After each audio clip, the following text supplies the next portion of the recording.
You actually sold a company to Oracle back in the day, and Oracle is one of the players that has submitted a bid for TikTok, in addition to Microsoft and Walmart going in as partners. Do you think Oracle would make a good home for TikTok? Emily, thank you for having me. Well, it's this is obviously a very interesting deal. We don't even know what's going to happen. So Oracle is an excellent company in acquiring companies. I think there's no rival in the industry how well they know how to do this. They're pros. Larry and Safra really know how to buy companies. Obviously, in terms of the fit. What are the pros? What do you mean by that? Well, so I think in this particular case for TikTok, obviously we have the challenge where TikTok's 69% of the users are Gen Zs. They're 16 to 24 years old. That really isn't Oracle's demographics of their users.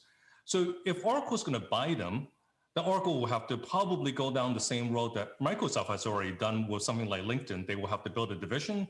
They have to nurture it. They have to run it outside the current business. So that means Oracle will now be foray into the consumer and also the ad business itself. It's not far-fetched. I think Oracle's P&E ratio is relatively modest at this point in time. Looking for things to grow outside of the core domain, I think is a reasonable thing.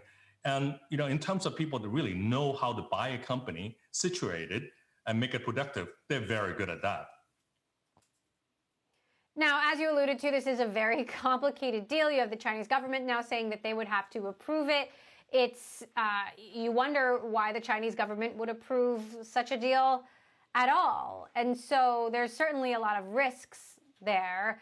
If you are Microsoft and Walmart or Oracle, why even embark on such an uncertain endeavor? Well, Emily, things changed this weekend, right? So until yesterday, we obviously, including myself, we were all questioning exactly what is included in this deal.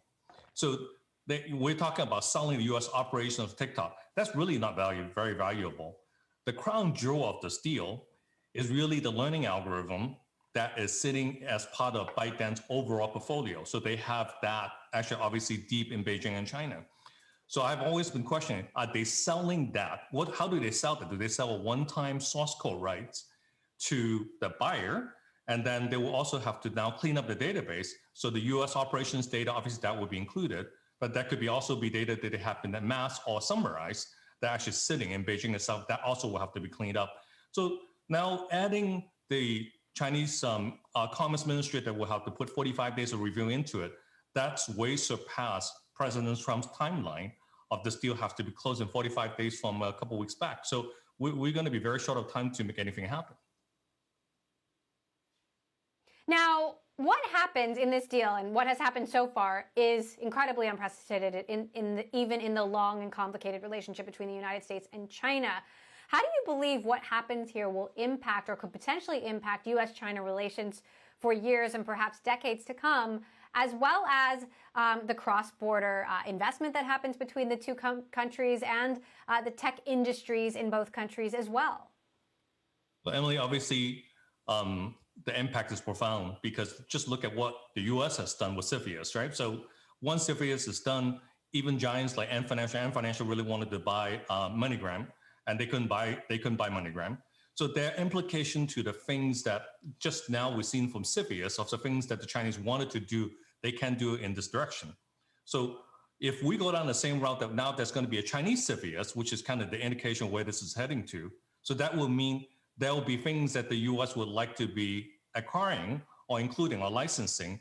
We're going to have exactly the same impact. Now, I think the bigger issue is, here's the thing.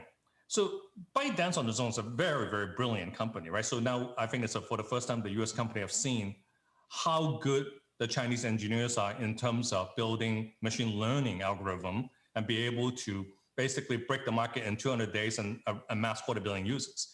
So with that in mind, it's going to be very tricky to think, well, it won't hurt ByteDance. ByteDance has a big portfolio. They have many applications, all in the hundreds of millions of users range. And this is really the US operation for TikTok is not a big revenue generating business compared to the overall portfolio. So they could easily go and create another app, bring it in. So I guess then what is our role? The Treasury Department will become a sovereign investment banker and not brokering all of these deals, or we're going to be implementing policy, or even worse, we're now going to create a U.S.